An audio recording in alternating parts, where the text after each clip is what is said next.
So I'm not your best friend? I never said that. I'm just saying like that is the thought. Well, what?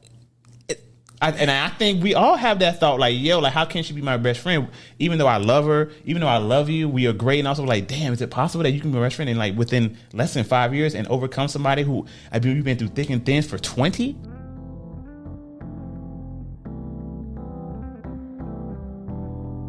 Hey, what's good, everybody? Welcome back to another episode of the Buffet Podcast with your favorite people, the host, me, Brandon, and of course, the marvelous Ciandra. Hey, y'all.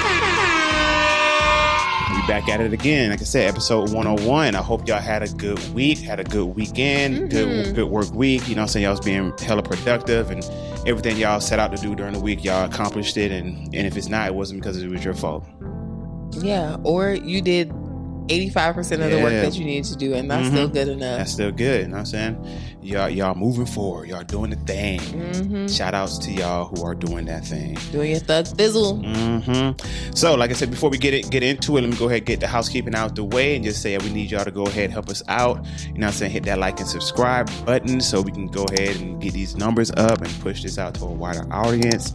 Last I checked, we hit 80 subscribers on the YouTube. If y'all not watching, if y'all just listening to us right now, we appreciate y'all listeners, but go ahead, check us out on the visuals as well. You know what I'm saying? We drop on Wednesdays, the visuals drop on Wednesday, so go ahead, give us a gander, check us out, drop some comments, what have you. Just make sure you subscribe and like the video. If you like the content, we appreciate it. You know what I'm saying? We're trying to get that first 100. Yeah, hopefully we can get that. Ideally, we'd like to get that by the end of the month. That'd be nice. It's only 20 more people. 20. Phone a friend. Yeah, phone a friend. Be like, hey, you like podcasts? Look at this. It's black. Look at this. Would you look at this? So, yeah. You good? Yeah. My diamond's got insurance. I got the power today. We're going to jump straight into it. Oh, also, last week was our 100th episode. It was great. And what I also forgot to mention is, you know what I'm saying, our girl Ciandra celebrated a birthday, over the weeks that we were gone. You know what I'm saying? She had, the big 3 decades. Yeah. You know what I'm saying? So send her, some well wishes, some belated happy birthdays and things of that nature. 'Cause my girl had a birthday. You know what I'm saying? She in her 30s now. She big grown now. She can say her big age. Adult. Officially, I guess technically 30 is considered like for real adult, huh? It is. I'm a woman of a certain age. Indeed, but you're still young. In all the ways that matter. That being said, we're going to go ahead and jump right into it because I said I have the power. So give me a second to get this ready. What accent was that? I don't know. I just made it up. I want to marry my best friend. Yeah. Let's run that back. People always say, I want to marry my best friend. Yeah. They always say that. Oh, I hope I can find someone. I want to marry my best friend. But they don't talk to their spouse or their significant other. They don't treat them like their best friend. Like they're their best friend. You can tell your best friend, damn, I saw a girl in the mall, man, I almost jumped on her back. Right? Or...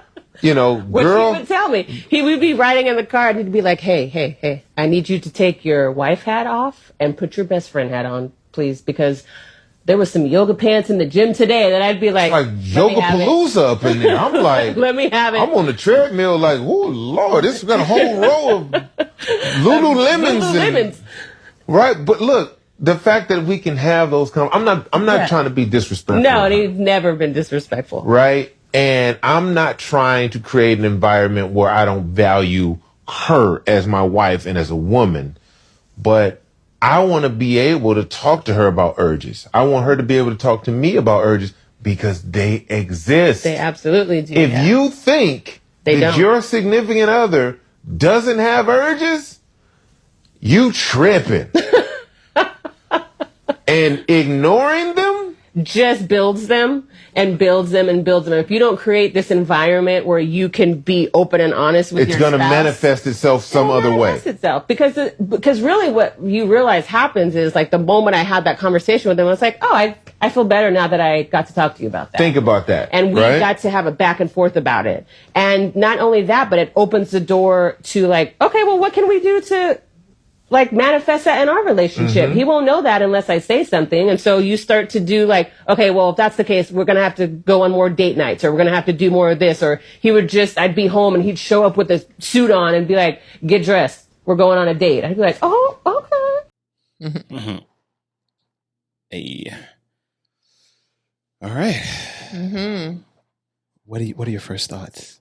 My first thoughts are the avoidance piece in the urges, because I think, well, I thought two things. One, the avoidance piece, but two, the piece of like compartmentalizing certain aspects of yourself or certain thoughts that you have to the relationships that you have in your life. And I think that that's something that we are kind of trained to do from young. Like, you can't talk to your parents like this, or you can't tell your parents these things. There are certain parts of yourself that you should only share with these types of people or this group of friends, or whatever relationship you have with them will dictate what parts of yourself you can share, or what ideas, thoughts, feelings you can share with them.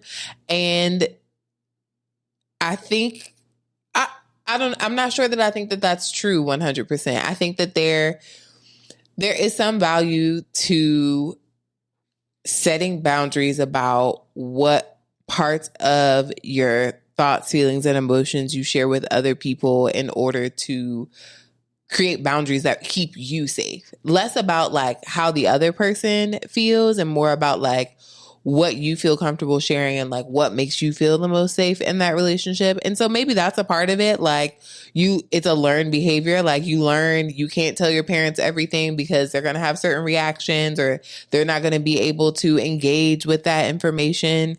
But I think the hope is that in the relationships that you choose, i.e. your friends, i.e. your spouse, that there is more space for you to be your authentic self at 100%. And that's what this is calling out. That like, if we stick to the old paradigm of like, there are certain things that you can't talk about with your spouse or your partner just because they are that person in your life, then we're going to have a space where certain things get avoided.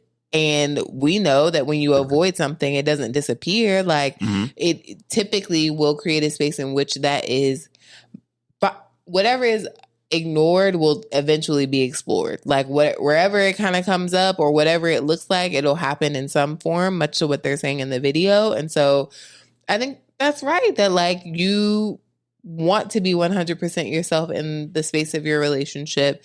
And while there is a call for us to respect each other's individuality, like you can have your things that you're interested in and I'm not included in. That doesn't mean that I don't get to know about those things because you're afraid or you want to ignore them or you don't feel comfortable sharing them with me. I think that's the distinction. Was that a mouthful? You said a thing. Okay. You said a thing. You preaching out here. You know what I'm saying? You out here, you shooting. I think you hit the nail on the head for me. And I think to your earlier point about how we've been trained sounds wild to say. Like conditioned? Yeah, but same thing. But same thing. Yeah. But conditions, a condition actually kind of goes with psychology and stuff like that. So I go, yeah, we definitely have been conditioned to compartmentalize. I always have a problem saying that word. Compartmentalize. I always got to slow down. Compartmentalize our behaviors, which in turn means that we change how we act and how we think, to match that. So it's like, to your point, we can't speak to we don't speak to our parents like we speak to our friends, or we don't show up for our parents like we show up at school or /work, versus how we show up at school versus how we show up with our partner, our significant other. And that's a lot of different parts of yourself that make up like the whole you. You might be able to be, I guess, more of you depending on who you with. Like I imagine very close friends probably get a larger like percentage of your authentic self than you may be when like your mama, your grandmama is in there. And maybe not necessarily they don't get like who you like get you or your authentic self, but it's much more reserved or you are being intentionally like I want to say overthink it, but you're definitely like being intentional about how you're presenting yourself in front of like your mom or your close family versus when you're with your friends, or if you're able to have that relationship with your partner, like how you present yourself to them. And I'm not 100%. I'm in hearing him speak about this and then hearing you speak about it as well. I don't necessarily think that it is spoken about enough. Like I think it's just kind of one of those things that we all know that we do, and it's just kind of like taken for granted. Like it's just like it is what it is. It's just the nature of the beast. But like, why does it have to be that way? I don't know. I don't think that it has to be that way. I think some of it, especially as we think about our families of origin, is that particular like family system. You know, you grow up in it, you spend so much time in it, you change and evolve, but the family system doesn't necessarily change and evolve. So when you re-enter that space, you become a version of yourself that was able to survive. Sounds a little negative, but survive in that space. How to get along. Yeah, like you conform to the rules of engagement for that space that make it the most comfortable for you. So I think that is a part of it in those relationships because they are so long-standing. And I think even in friendships that you've had for a long time, like you grow and change, and maybe those people don't grow and change in the same way. And so you become the version of yourself that is friends with them, right? Like who has, it could be as simple as like sharing certain interests. Like this is my friend that I talk about X, Y, and Z with. And so I'm that version of myself with them, to like, this is my friend who is only interested in these things. And like, I can only have a friendship with them in this particular space or when I'm in the mood to do these things. And I don't necessarily think that it's 100% negative. I think that everything has a little bit of nuance and like there's always some room for shades of gray. But I think the ideal with your spouse, especially as we're calling our spouse our best friend, is that 100% authenticity. Like I can be all of myself, the version of myself that likes, I don't know, popcorn in the middle of the night, and the version of myself who wants to wake up really early and go run a 5K. Like, you're not a friend that I have to be like, oh, my fitness friend is going to do that with me. Or like, oh, this is my homegirl who's a homebody and we can just hang out in the house. Like, you're going to get to see all of those parts of me and have an understanding of them.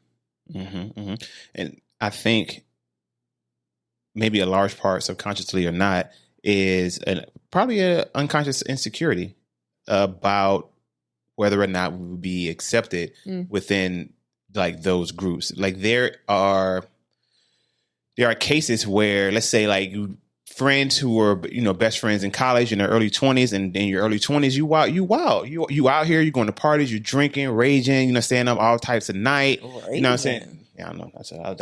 I feel like that's not a term that we use. But y'all get what what we're saying. You out here hitting turning up. That's what the kids say. Turning up. Turn it up. Teed up. Right. And then, you know, you guys stay friends. You guys stay friends for years, decades, and then, you know, 20 years later, you in your 40s, y'all got kids, and you don't drink like that, or you don't party nothing like that in your regular day life. But if y'all have like a boys trip or something like that, suddenly you turn back into that 20-year-old. Suddenly you turn back into that 20-year-old self and behave as if like back when the friendship was at its peak. That's the only way that you can maneuver within that relationship. Yeah. Like it takes a certain amount of recognition and being able to recognize, like, wow, those things were great and awesome, and we could still do some of those things. I'm not trying to be out here to break a dawn anymore. Like, I ain't got it in me, nor do I want to have it in me anymore. So let us transition from drinking Smirnoff at 3 in the morning, pre-gaming at midnight, so we could stay up all night, to can we go to a lounge to get some cigar lounges? Let's sip something that that's on the high shelf. Let's be home before 10, and we could still have a good time. Like, I think that's just one of the examples. And the same thing when you know with family, like you behaved a certain way, or you feel like you had to be confined to a certain role within the family, or maybe perhaps I'm speaking specifically for within Black families. It feels like you're kind of pigeonholed sometimes with certain roles within the family, and then you leave, you go off to college, you go off and live your life, and you blossom. You discover way more about yourself. You meet new friends. You experience different cultures or what have you, and now you find yourself thinking and believing different things. And then when you come back, it's like suddenly you that little boy again, or you that little girl again. I just left for college, and then you may have your partner with you, and they be like, who the fuck are you? Like you turn into a little boy when you go back home, or you turn into a little girl when you come back home and you're around your parents, and it's weird. It is kind of weird, but it's also interesting in just how it happens and how, I guess, unconscious it is. And even though we kind of recognize it, we're like, well, it is what it is. And I think that probably has a lot to do with how close you end up being with your those different groups as you get older and develop and mature. I think the strongest friendships are the ones that can transition from that partying stage into like the mature, into the whatever. And then maybe every once in a while you turn up, but you could turn up at 7 p.m. Like, it ain't got to be 3 a.m. to do that shit. And I think that within the families where you feel buttonholed into certain roles, and no matter what you do, you feel like you can't, break out or show who you are. I feel like those type of relationships, those people would probably find ways not to show up.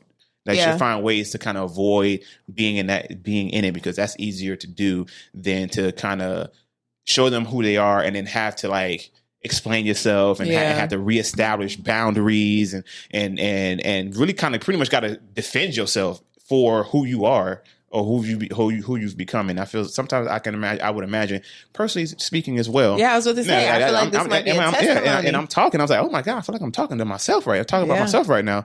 That sometimes this might be easy just to like not be there, to like avoid the situation, than it is to be like, okay, this is how I move now, kind of deal with it. Mm-hmm. Bars, babe. Damn, this is my journal. Yeah, you Dear just had journal. a revelation. This is the name of the episode. Revelation. Not Dear Journal. Dear Journal. Dear Diary. Dear Diary. That's it. Dear Diary. I'm writing it down. I like it. And I wonder how many people can relate to anything that I just said, or anything that you just said. How many people can like relate? And hearing me speak about it, does that resonate with any of you for any point? I'm looking at any. I imagine you've probably recognized it on some point, but maybe you haven't really like brought it to the front part of your to the front part of your mind to be really like, oh shit, like I really be doing that, or it really be something like this. Yeah, I think that's a really good point, especially about the distance that you create with your family as you grow, whether that be physical distance or just like you said, that point of not making the point of not showing up or making yourself available. That type of decision can be based a lot on how are y'all going to let me show up as my authentic self without me having to defend myself, without me having to feel like I'm put on trial or I'm put in the spotlight for a negative reason, or like questioned or made to feel as if like, are you sure? Are you sure? Like you should do this. You like. Yeah, so it feels like a battle, and I'm not trying to fight. No, nobody wants to do that. Everybody wants to be accepted. I think that's the other side of it as well. Like, a big part of the reason that we create community is to feel seen, heard, and loved.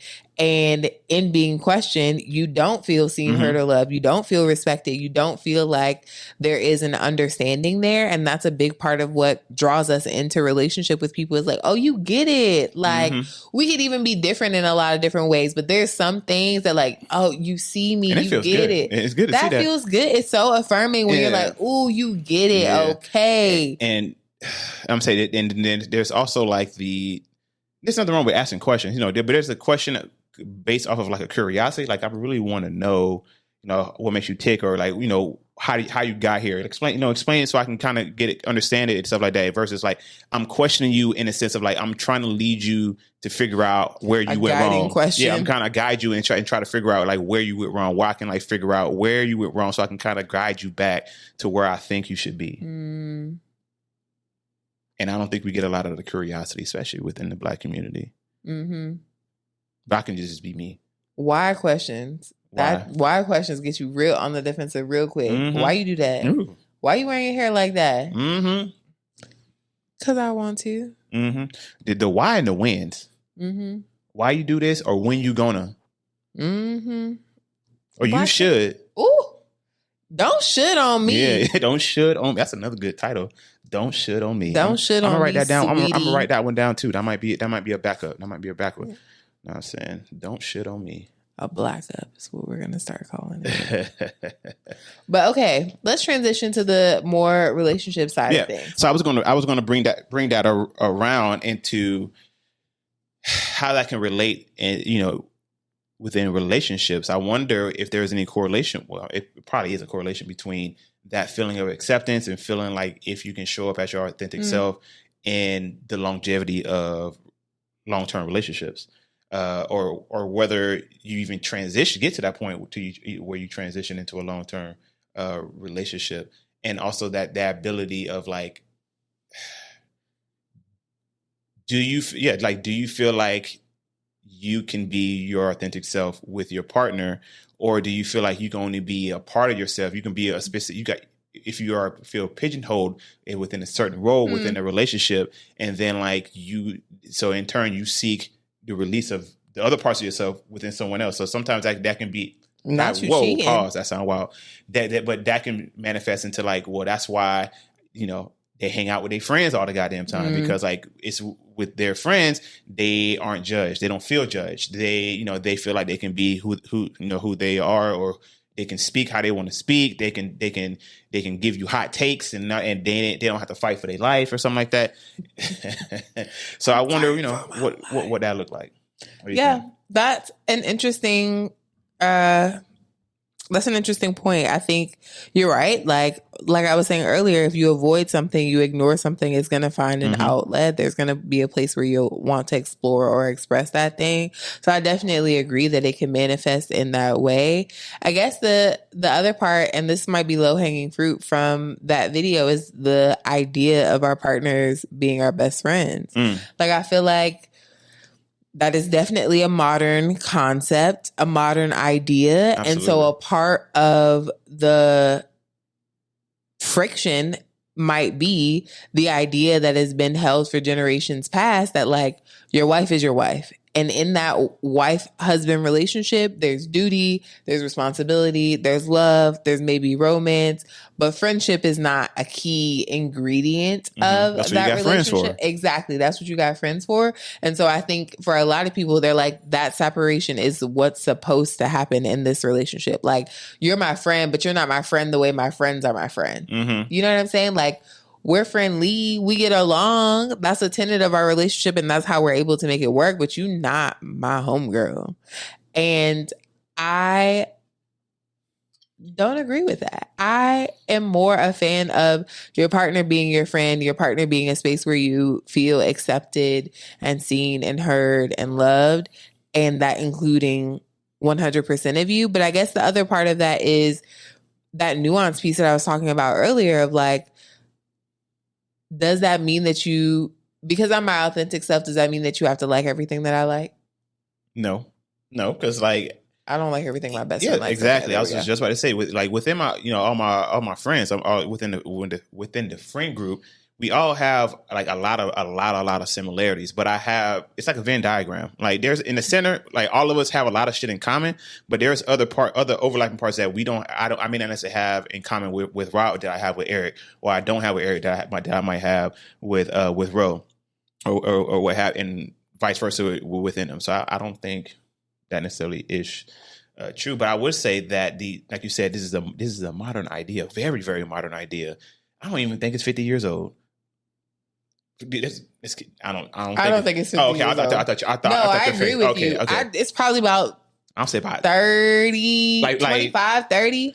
Because we're in 2023. I Yeah. definitely feel like the best friend language was early 2000s, maybe at maybe the 90s, earliest. maybe Yeah. 90s, maybe So 90s. that's what I'm saying. 25, Yeah. 25 years old. That idea is, and it could be also that like the relationships that have survived, like older, long-standing relationships, may have started to like introduce that idea Right. You might see in the that. sense of like, okay, you saw an anniversary post and this person said that they've been my best friend, my Right. rock, whatever, for however long. So it's And been- that became an expectation of younger couples as they're seeking partners. Like, oh, you got to be my best friend. I'm gonna start to claim that, start to speak that into existence, and now it is. So it's been a kind standard. of like a relationship Darwinism, like unintentionally, like there's a correlation with like with couples who have a very strong bond and relationship with each other to the point where like they are each other's friends, perhaps even best friends, lasting longer. And then as we start asking these long-lived couples like, hey, Yeah. what's the secret? They're starting to tell us like, oh yeah, this like they are like my best friend. They like they the person that when something bad happens or something good happens, they're the first person that pops into my mind. And I don't think before we started having these conversations, which I think started happening with like social media and the advent of TV and stuff like that, and interviews and stuff like that, where we start recognizing that this was probably true. We were just now finding out about it. And now that the globalization of the world and technology is reaching a wide enough audience for us to like really recognize it, be like, oh shit, like if you would have did a study of this back in like 1872 or whatever, I'm sure however long it would have took, to go across the country, that the ask enough couples, that may have come up. Maybe not. I'm being hyperbolic here, but No, I get the mean, point. I think even what's your show? Hamilton? Is that the one? Yeah, The musical? Yeah. I fucks with Hamilton. In that, there's talk about his relationship with his wife, and I feel like a part of what they discuss is the friendship there, that like they were connected and they had a relationship outside of their romantic relationship in which they were. It took a while, but I think before they had a relationship of just like, you're my wife, duty, la da da da. I got this whole other separate life and blah blah blah. But like at some point they had to have that serious conversation and be like, oh yeah, I kind of we are forced to kind of get to know each other for real as people and form that bond, kind of sort of. Yeah, I get that. Yeah, I bang with you, and I think that's the long way, the strong way. Bang. I think to what you were saying, that's probably true of many. Well, yes and no. This is just random hypothesizing, but like they didn't live as long. They also got married sooner. So they got married sooner, had shorter marriages, and it was like, oh, my husband, but whatever, we're about to die. And then I also think because we live longer, Right. and because we expect more out of our relationships, and because we are willing to get divorced also, right? Like we're a little bit more choosy and thoughtful about who we want to have as a partner the first time or the second time. Because even if you get married and then you are in the market to remarry, I think that people are still like real choosy about who they're willing to be in a relationship Second time, with. even more. I would imagine you would be even more picky on the second time around. Make sure like, okay, definitely got to make sure that we're compatible on like all of these different points before. Because this was probably the downfall of my previous relationship or what have you. Yeah.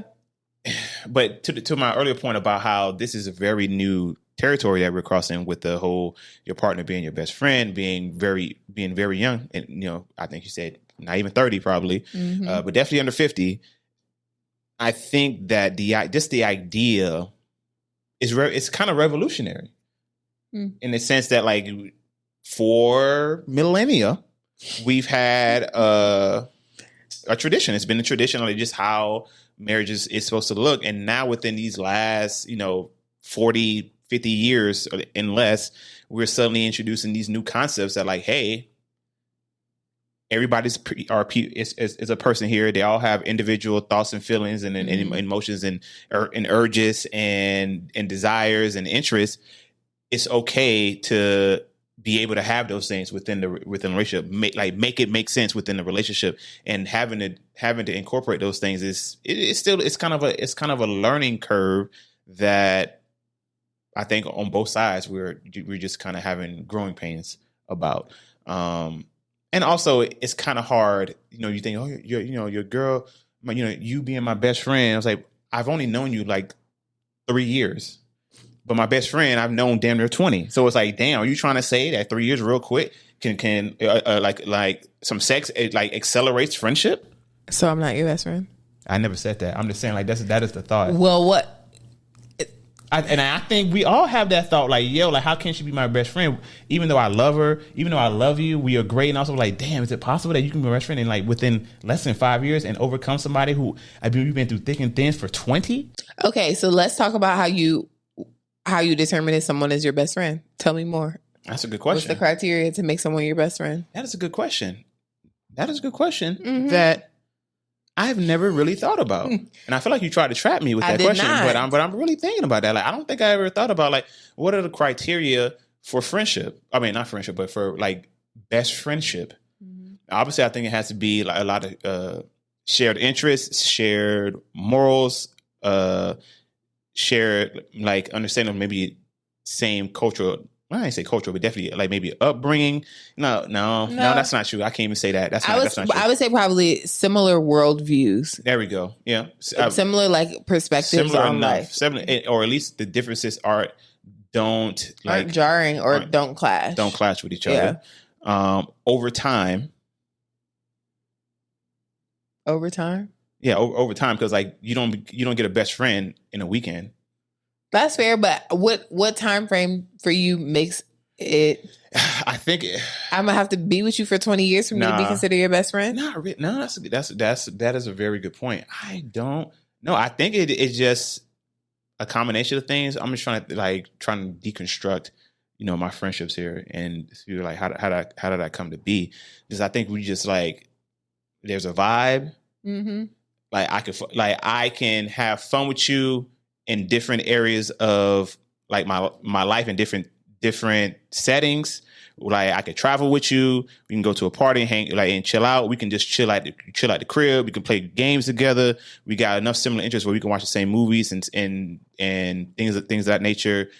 Trust. Mm-hmm. I trust you. I trust you enough that if things go weird, like I could trust that you have my back, or you will keep my confidence, and vice versa.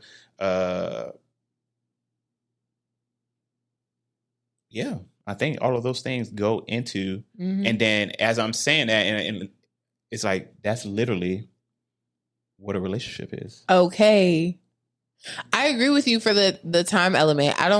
I think that it's hard when you enter into a relationship to call someone your best friend, because you're right. If you're trying to compare the friendships that you had for years with this new relationship that is just beginning to blossom, it doesn't feel like they hold the same weight. But they're in two different categories in my mind, because all of the same elements that we're saying are required for a best friendship are supposed to be present in some form or fashion in your relationship. So if you want the time part to be an element of it, give the time part based off of one, the time that you're actually in the relationship, but for the time that you project to be in the relationship. If you're at a place where you're like, oh, I can see myself being with this person for a long time, I don't see any reason not to call that person your best friend. Because even your best friend, there was probably a time where you started to call them your best friend before the relationship was at the state that it's at now. Yeah, that's true. And you didn't say like, oh, they haven't put in enough time to be my best friend because my best friend from middle school they don't compare to them. That's not what you did. And best friends do change. Can change. Yeah. Have changed through life. Like your best friend in elementary school probably, I mean, it's possible. It's very, very possible that your best friend in elementary school, middle school is still your best friend now. But like, I think for a lot of us, our best friends have probably changed through our lives. And of course, in your partner is like that best friend aspect plus an additional part where like your like platonic best friend doesn't have access to. Yeah. Won't have access to. And I think, the amount of time that it takes to build a friendship especially a best friendship, is a good amount of time. And in your adult life, you don't give that amount of time to any friend anymore. You're usually only giving that amount of time to your romantic partner. So it's easier for me to become your best friend at this point in your life because we're going to be spending so much time together, similar to maybe the amount of time that you had when you were developing those friendships. So best friend me, and I don't want to hear no more about it. I wasn't debating. Bestie. That's true. I mean, bae over best friends, and I think that's pretty. I'm quite sure that's well understood within at least my friend group, our friend group. I'm pretty sure Rob is choosing Pauline over us. If Pauline got something going on and we got something going on, if he says I'm going to Pauline's thing, I'm going to be like, nigga, why you gonna do that? I knew you longer. That's not going to happen. And if it do, that's not cool. And I think that's another reason why we are best friends. Why all of us in the group will be best friends. Like everybody in the group will understand that if push come to shove, if you got something going on, me and you, and then it's something going on over there, I'm going to prioritize you. And then once you good, I'm gonna see if I can squeak in, unless I can move some things around and to try to get both. And I also understand that the same will be true for them. And we cool with it. It's what's under, and we ain't never have a conversation about it, but what's understood don't gotta be explained. And I think it will be the same for you, I hope. And that's on period. Poo. Boom. I think we're done. No shade to y'all. I hope you're enjoying this conversation. Yeah, I think it was a good conversation. Like it was a good conversation. Brandon had a little revelation. I'm still thinking about it. Two revelations because you called me your best friend on camera. Oh, because at first when I said, so am I not your best friend, he looked a little ooh, and I ooh. That's true. But now, if we locked in, ain't no switching up. Whoop-de whoop. Yeah, this babe right here. And friend. Bestie. Yeah. See, she got to give me time to speak. See how they do, fellas? Stay in your place, woman. Donations. Hey, if y'all like what we're talking about right now, you know what I'm saying? You want to see us elevate, you know what I'm saying? Get some different angles in this bit, get some, I don't know, we trying to elevate. We trying to give y'all the best content we possibly can. You know what I'm saying? If you really banging with what we do and you want us to keep going, feel free, to help us out. You know what I'm saying? Shoot us a cash out. We really appreciate anything y'all can do for us. Link is in the description, below. Let us know what y'all think. We might start a Patreon or something like that. I don't know. You know what I'm saying? Give y'all some exclusive content. Maybe we'll do like a live stream while we're recording so y'all can like talk to us during the podcast. That might add some interactivity to it. That might be interesting. It might be interesting. See hearing y'all thoughts. Yeah, we having this conversation and then somebody people in the Patreon weighing in their opinions and we kind of going back and forth. Because I keep a laptop right here. I'll be ready for you. That's true. So let us know. Let us know what y'all think, and we appreciate y'all tuning in to another episode. And if y'all, like I said, if y'all bang with us, and if you haven't already, go ahead and hit that like and subscribe button. We really appreciate it. Anything you want to say to the people? We didn't do our final food for thought. So my final food for thought is your partner can be your best friend, but that's not all that they're going to be to you. And a friendship takes time to grow. So let it grow. Let it grow. Let it grow. And in order to let it grow, you got to let it show. Show what? Yourself. Oh. You gotta show the parts of yourself that maybe you've been reluctant. Like you like anime, put her on. You know what I'm saying? She likes I don't know. Skincare. Hey yo. Yeah, like indulge, you know what I'm saying? The skincare game, and I never knew. Slugging? Do you know what slugging is? Do you know what slugging is? Pauline, put them on. I don't know. I'm assuming you know what it is, Pauline. That might be like kind of sexy to me to assume that. I don't know. We don't know if she's a skincare girl. Yeah, she might not be, but if she is, put them on. Skincare game, I never knew until I got with her. Sandra. What other her? I just got finished talking about Pauline. So yeah, I'm talking about my girlfriend this time. So yeah, skincare, man. Whatever that she's interested in, give it a shot. You may like it, you may not, but at least you understand and you are cognizant of each other's interests and things of that nature. I think it starts with that. Like I said, that being said, like I said before earlier, thank you for tuning in to another episode of the Buffet Podcast. We'll see y'all next week. Y'all have a good one. Peace and Pan-Africanism. Peace up. A time down. Peace.